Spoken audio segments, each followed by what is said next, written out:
Hello everyone. ఈరోజు polity current అఫైర్స్‌కి సంబంధించిన hung government అంటే ఏంటో చూద్దాం. రీసెంట్‌గా కొన్ని స్టేట్ అసెంబ్లీ ఎలక్షన్స్ జరిగాయి. తమిళనాడు స్టేట్ అసెంబ్లీ ఎలక్షన్స్‌లో a single political party majority mark సాధించకపోవడంతో hung government అనేది ఫార్మ్ అయింది. ఈ హంగ్ గవర్నమెంట్ అంటే ఏంటి? దీని బ్యాక్ డ్రాప్, మెయిన్‌గా గవర్నర్ రోల్ ఏంటి? And supreme court cases and కొన్ని కమిషన్ రిపోర్ట్స్ చూద్దాం. First hang government. Hung government అన్న వర్డ్ మెయిన్‌గా parliamentary democracy countries UK, Canada, India ఇలాంటి కంట్రీస్‌లో తరచుగా వింటూ ఉంటాం. ఈ హంగ్ గవర్నమెంట్ అంటే ఏంటంటే ఏదైనా single political party or prepoll alliance అంటే ఏంటి? 2 ఆర్ మోర్ పొలిటికల్ పార్టీస్ కలిసి ఒక ఫార్మల్ అగ్రీమెంట్ ద్వారా ఎలక్షన్స్‌కి ముందే సీట్స్‌ని షేర్ చేసుకొని జాయింట్‌గా ఎలక్షన్స్‌లో పోటీ చేస్తారు. ఇలా పోటీ చేసినప్పుడు మెజారిటీ మార్క్ ఆఫ్ సీట్స్‌ని సాధించలేకపోతే ఏ పొలిటికల్ పార్టీ ఇండివిడ్యువల్‌గా గవర్నమెంట్‌ని ఫార్మ్ చేయలేకపోతే ఇలాంటి సిట్యుయేషన్ ఈ హంగ్ గవర్నమెంట్ అనేది ఫార్మ్ అవుతుంది. ఈ హంగ్ గవర్నమెంట్ ఫార్మ్ అయినప్పుడు దీని ఔట్‌కమ్స్ ఎలా ఉంటాయో చూద్దాం. కొలిషన్ గవర్నమెంట్ అంటే ఏంటంటే 2 ఆర్ మోర్ పార్టీస్ కలిసి ఎలక్షన్స్‌లో పోటీ చేసి మెజారిటీ మార్క్ సాధించడం. రీసెంట్‌గా 2024 ఎలక్షన్స్‌లో టీడీపీ, జనసేన, బీజేపీ ఈ పార్టీస్ కలిసి NDA national democratic alliance form చేసుకొని ఎలక్షన్స్‌లో పోటీ చేసి ఎలక్షన్స్‌లో గెలిచారు. నెక్స్ట్ ఔట్‌కమ్ వచ్చేసి మైనారిటీ గవర్నమెంట్ అంటే ఏంటంటే ఒక పార్టీకి మెజారిటీ రానప్పుడు ఎక్స్టర్నల్ సపోర్ట్ ద్వారా గవర్నమెంట్‌ని ఫార్మ్ చేయడం. ఎగ్జాంపుల్ వచ్చేసి వీపీ సింగ్ ఫస్ట్ మెజారిటీ గవర్నమెంట్‌ని ఫార్మ్ చేశారు. ఎవరి సపోర్ట్‌తో? బీజేపీ అండ్ అదర్ పార్టీస్ సపోర్ట్‌తో. ఇక్కడ ఎక్స్టర్నల్ సపోర్ట్ ఎవరైతే ఇస్తారో వాళ్ళు రూలింగ్ పార్టీలో పార్ట్ కాదు అండ్ వాళ్ళకి ఏ క్యాబినెట్ పొజిషన్స్ ఇవ్వరు. Next snap elections. Coalition government form చేయలేకపోయినా, మైనారిటీ గవర్నమెంట్ ఫార్మ్ చేయలేకపోయినా గవర్నర్ వచ్చేసి ఫ్రెష్ ఎలక్షన్స్‌కి రికమెండ్ చేస్తారు. దీన్ని స్నాప్ ఎలక్షన్స్ అంటారు. ఇప్పుడు హంగ్ గవర్నమెంట్ ఇంపాక్ట్స్ ఏంటో చూద్దాం. ఫస్ట్ వచ్చేసి strength of regional parties and వాళ్ళ ఇన్ఫ్లుయెన్స్ పెరగడంతో సింగిల్ నేషనల్ పార్టీ మెజారిటీ సాధించడం ఇప్పుడు కొంచెం కష్టమవుతుంది. చూసుకున్నట్లయితే 1989లో 27 సీట్స్ ఉంటే 2004కి 159 సీట్స్ పెరిగాయి. నెక్స్ట్ ఇంపాక్ట్ వచ్చేసి ఎకానమీ అండ్ ట్రేడ్ మీద. నార్మల్‌గా మార్కెట్ స్టేబుల్ గవర్నమెంట్‌ని ప్రిఫర్ చేస్తాయి. ఎగ్జాంపుల్ 2004లో హంగ్ గవర్నమెంట్ ఫార్మ్ అయినప్పుడు Sensex crashed by 500-900 points in a single day.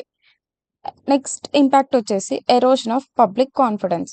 Frequent elections, unstable and weak governance can leads to loss of trust and confidence of the people. ఇప్పుడు exam point of వ్యూలో the most important part వచ్చేసి governor's role. ఈ hung assembly form అయినప్పుడు governor యొక్క role ఎలా ఉంటుంది? According to constitution of India article 164, governor chief మినిస్టర్ని and council of మినిస్టర్స్ని అపాయింట్ చేస్తారు.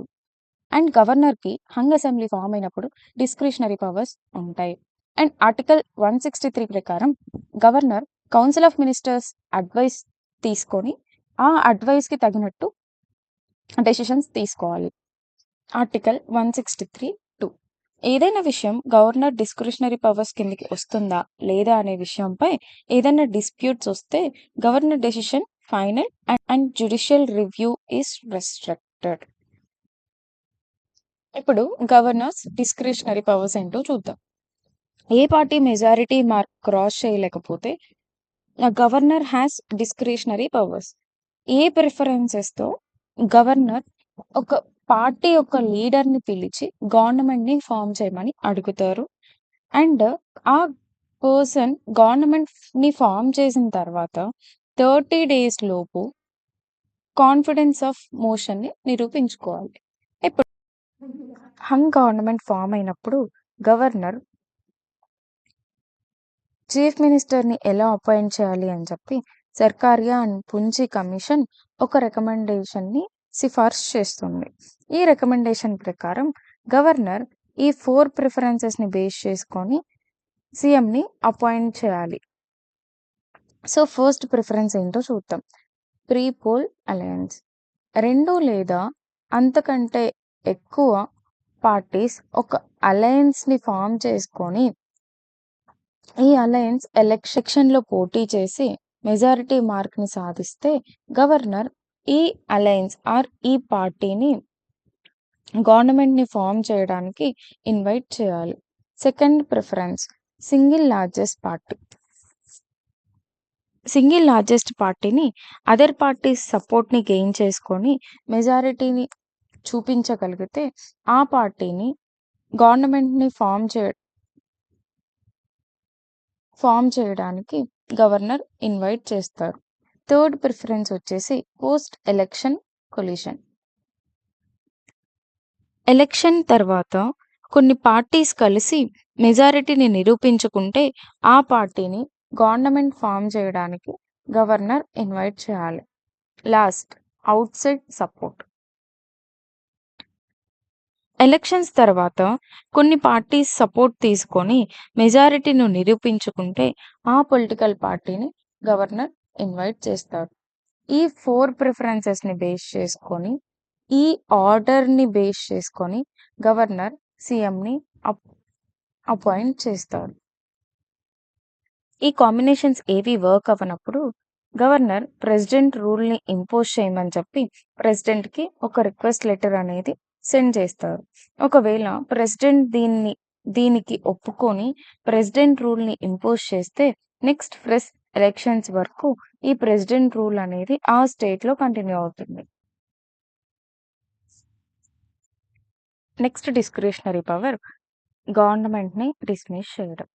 హంగ్ గవర్నమెంట్ ఫార్మ్ అయినప్పుడు ఏదైతే పొలిటికల్ పార్టీ గవర్నమెంట్‌ని ఫార్మ్ చేస్తుందో, ఫార్మ్ చేసిన 30 డేస్‌కి కాన్ఫిడెన్స్ ఆఫ్ మోషన్‌ని నిరూపించలేని టైంలో ఈ పొలిటికల్ పార్టీ రిజైన్ చేయాలి.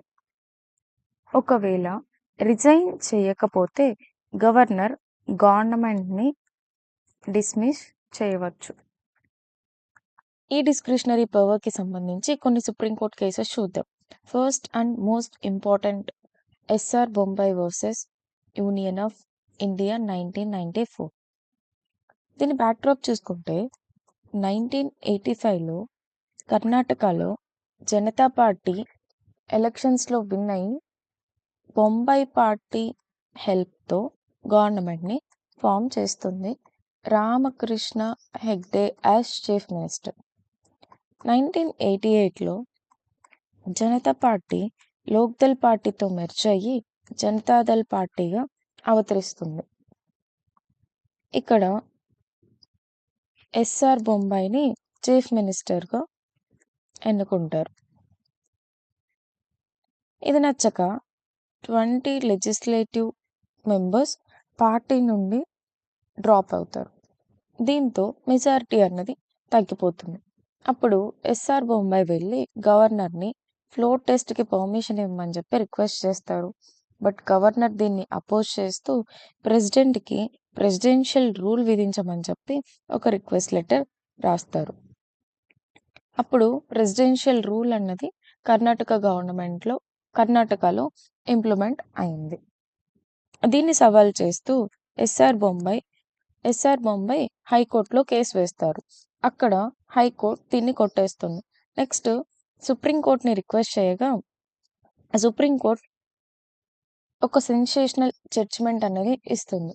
అది ఏంటంటే ఈ పర్టిక్యులర్ టైంలో ఫ్లోర్ టెస్ట్ అన్నది మ్యాండేటరీ అండ్ ఒకవేళ గవర్నర్స్ రికమెండేషన్‌తో ప్రెసిడెన్షియల్ రూల్‌ని విధించినా కూడా అది జ్యుడిషియల్ రివ్యూ కిందకి వస్తుంది అని చెప్పి జడ్జిమెంట్ ఇచ్చింది.